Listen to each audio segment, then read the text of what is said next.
자, 이제부터는 구체적인 활동을 살펴보겠습니다. 첫 번째 활동은 운동입니다. 운동은 우울에 관해서 인간이 만든 그 어떤 약보다도 강력하고 섬세한 효과를 낸다고 합니다. 운동하면 의지력도 높아지고 기분을 조절하는 세로토닌이 증가합니다. 그리고 스트레스 호르몬인 코르티솔이 감소합니다. 그리고 좋은 습관을 만드는 데 도움이 되는 도파민이 분비되고요. 그리고 운동을 하면 엔돌핀 등이 분비되어 진통제 없이도 통증이 줄어듭니다. 잠도 잘 오고요. 아, 오해 마세요. 운동이 쉽다고 말씀드리는 건 아니니까요. 하지만 운동복을 갖춰 입고 피트니스 센터에 다니는 운동만 운동은 아닙니다. 어떤 식으로든 몸을 움직이기 시작하면 모두 운동입니다. 예컨대 방 안에서 일어나서 걷는 활동도 운동입니다. 그러니까 운동을 하려면 준비하지 말고 그냥 움직이면 됩니다. 그러면 운동을 쉽게 하는 방법은 뭘까요? 준비를 간단하게 만들어야 합니다. 그냥 운동화 끈만 묶고 집을 나서는 겁니다. 뭘 하기 위해 준비를 복잡하게 해야 한다면 실행하기 어렵겠죠. 그리고 가급적이면 현실적인, 정말로 현실적인 목표를 구체적으로, 대단히 구체적으로 잡으면 도움이 됩니다. 우울에 도움이 되는 두 번째 활동은 심호흡입니다. 연구에 따르면 느리고 고르게 호흡을 하면 몸이 휴식 소화 모드가 된다고 합니다. 그리고 불안이 줄어들고 스트레스 호르몬인 코르티솔 분비가 줄어듭니다. 조금 쉽게 심호흡을 하시려면 들숨과 날숨, 날숨과 들숨 사이에 1초 정도 쉬면 좋다고 합니다. 숨을 멈추면 의식적으로 호흡을 할 수 있게 되거든요. 한편 심호흡과 비슷한 활동으로 음악 활동도 있습니다. 생활 속에서 음악을 듣는 활동을 포함해서 노래를 부르거나 악기를 배우거나 노래하는 활동을 모두 포함합니다. 음악은 통증을 줄여주는 엔돌핀을 분비시킵니다. 불안을 줄여주기도 하고요. 우울에 도움이 되는 세 번째 활동은요, 수면입니다. 그렇다면 적절하게 수면을 취하는 방법은 무엇일까요? 우선 잠에 드는 취침 시간이 규칙적이어야 합니다. 그래야 뇌가 수면을 쉽게 준비할 수 있거든요. 낮에는 얼마간 햇빛을 쬐어야 합니다. 그러면 밤에 푹 자게 도와주는 멜라토닌 분비가 촉진되죠. 그리고 밤에는 최대한 어둡게 환경을 조절해야 합니다. 밝으면 멜라토닌이 잘 분비되지 않거든요. 당연한 얘기겠지만 침실 분위기는 차분하고 편안해야 합니다. 너무 더워도 너무 추워도 안 되고 TV나 컴퓨터 같은 신경을 자극하는 물건은 두지 않는 편이 좋습니다. 낮잠을 자면 밤에 자야 할 시간에 잠들기가 더 어려워진다고 합니다. 어떤 경우엔 낮잠을 자면 컨디션이 회복되지만 규칙적으로 낮잠을 자면 좋지 않습니다. 잠들기 어렵게 만드는 흥분제인 카페인, 알코올, 니코틴을 피해야 합니다. 잠자리에서 이불을 덮고 누워있는데 수면에 도움이 되지 않는 생각, 불안을 자극하는 생각이 떠오를 수도 있겠죠. 이 중에서 몇 가지를 살펴보겠습니다. 첫째, 비현실적인 기대입니다. 사람은 하루 8시간은 자야 한다는 생각은 상식이지만 불면증에 시달린 사람에게는 비현실적인 기대죠. 이럴 때는 하룻밤 제대로 못 잔다고 큰일 생기진 않아 라든지 이렇게 잠시 누워만 있어도 어느 정도 피로가 풀리네 라고 현실적으로 생각할 수 있겠습니다. 둘째, 제왕화입니다.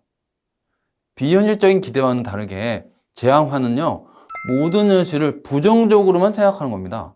예를 들어 나는 잠을 못 잘 거고 잠을 못 자면 일에 집중하지 못할 거고 그럼 일에 집중하지 못하면 회사에서 잘리고 말 거야 라고 생각하는 거죠. 이럴 때는 그런 일이 실제로 생길 가능성은 낮다고 생각합니다. 셋째, 선택적주의입니다. 어떤 작은 부정적인 면에 주의를 기울이고 과장하는 거죠. 예를 들어 나는 한 번도 제대로 자본 적이 없다고 생각하는 겁니다. 글쎄요, 이게 사실일까요? 이럴 때는 반대되는 예외를 생각해 봅니다. 정말로 제대로 자본 적이 단 한 번도 없나? 이렇게 질문해 보는 거죠. 넷째, 흑백 논리입니다.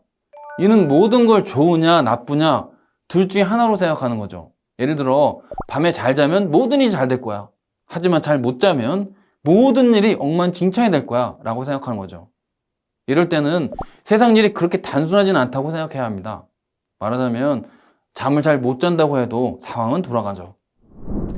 우울에 도움이 되는 네 번째 활동은 사회적인 관계 맺기입니다. 선사시대에 인간이 살아남을 수 있었던 유일한 방법은 서로 의지하는 방법이었죠.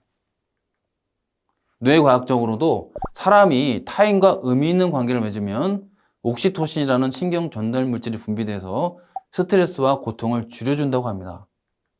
예컨대 우리가 좋아하는 상대지만 지난 며칠, 몇 주 혹은 몇 달 동안 대화를 나누지 못한 사람에게 전화를 걸어서 서로 어떻게 지내는지 묻고 답하면 우울감 감소에 도움이 되죠. 직접적으로 사람을 만나서 정서적 교류를 나누고 가벼운 신체적 접촉을 하면 더욱 좋겠습니다.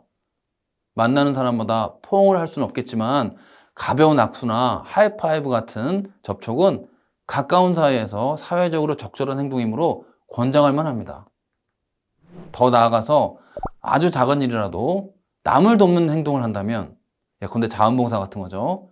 상대에게도 도움이 되지만 결과적으로는 나 자신에게 도움이 됩니다. 사실 우울을 경험하는 사람은 타인을 돕기에 이상적입니다. 왜냐하면 본인이 고통을 겪고 있기 때문에 타인의 고통에도 쉽게 공감할 수 있거든요. 우울에 도움이 되는 다섯 번째 활동은 감사입니다. 사람은 우울한 상태에 있으면 부정적인 정보에 쏠려있게 되거든요.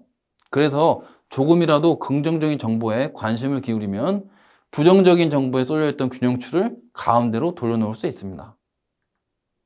사실 감사하는 마음을 더 느끼기는 쉽지 않죠. 감사하는 마음은 감정이기 때문입니다. 하지만 우리의 행동이나 주의력은 어느 정도 통제가 가능하죠. 현실에서 긍정적인 부분에 집중하고 자신의 단점을 너그럽게 받아들이는 겁니다. 그러면 우울 증세와 스트레스는 줄어들고 자존감과 심리적 안정감은 높아지며 신체 건강과 수면 질도 개선됩니다. 이는 감사가 도파민계에 영향을 미치기 때문입니다. 프랑스 작가 알베르 까뮈는 우리 내면에 아무도 무너뜨릴 수 없는 여름이 있다고 말했다고 합니다.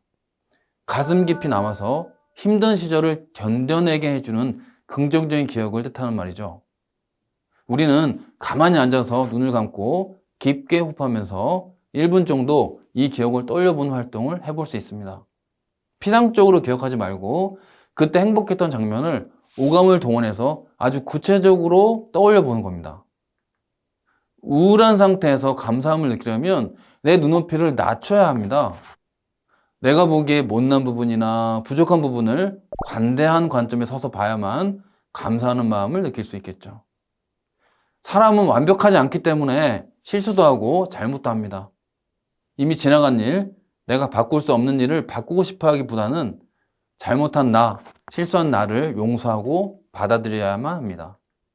이번 시간에는요, 우울과 관련해서 뇌과학적인 메커니즘을 간단하게 살펴보고 우울하다고 호소하는 사람들에게 의료적 치료 외에 권할 수 있는 과학적으로 근거를 찾을 수 있는 활동에 대해서 알아보았습니다. 통상적으로 우울감을 호소하는 사람은요, 우울하기 때문에 아무것도 하지 못한다고 말하기 쉽지만 뭐라도 하고 싶은 마음은 그냥 있는다고 해서 생기지 않습니다. 거꾸로 뭐라도 해야 그걸 계속하고 싶은 생각도 떠오르는 법이거든요. 그러니까 참여자께서 우울하다고 말씀하실 때 여러분은 당황하지 마시고 말씀을 충분히 들어드리면서 공감도 하고 그 기회가 왔을 때 우울감 개선에 도움이 되는 활동을 적극적으로 권하셔야 합니다.